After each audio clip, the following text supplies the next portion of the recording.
The weekly code quiz. How do you control the spacing between letters and words? With CSS, you can control the horizontal spacing between letters as well as between words. Letter spacing controls the spacing between letters, while word spacing controls the spacing between words. Positive values widens the spacing, while negative values tightens the spacing. What units do we use for letter and word spacing? Both properties accept lengths in the different units described previously, for example, pixels and ems. Word spacing also accepts values in percentages. Normal is the default, and if the property is not specified, it is assumed you want normal spacing. Why should we avoid extreme positive or negative letter or word spacing?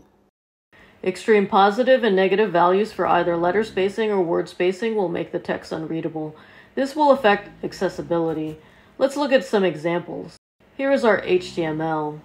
To look at letter spacing, we have created 4 options where we will look at normal letter spacing in pixels, letter spacing in tight ems, and letter spacing in wide ems. And we will be looking at just a heading.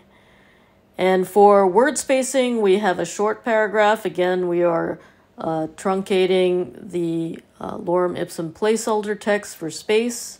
And we again are using 4 examples where we will look at normal word spacing in pixels, word spacing in ems, where it's a little bit tighter, and word spacing where it's wider.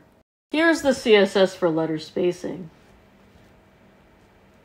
For example, we are using a larger font size so it is possible to see the spacing more clearly between characters, and we use text transform to make the heading all uppercase. It is usually recommended to increase the spacing between characters when using uppercase, but when we look at how this displays, we will see when it is too much or too little very clearly.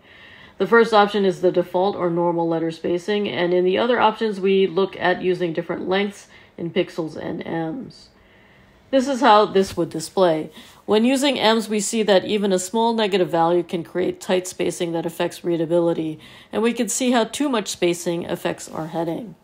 Here's the CSS for word spacing.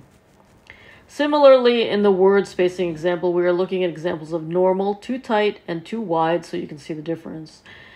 This is how this would display. We again see how when using ems that a small negative value can create tight spacing that affects readability. The words are too close together and we cannot even identify where one word ends and a new word starts. And we can see how too much spacing creates wide gaps in our text that is not pleasing. Presented by Designers Learn Code.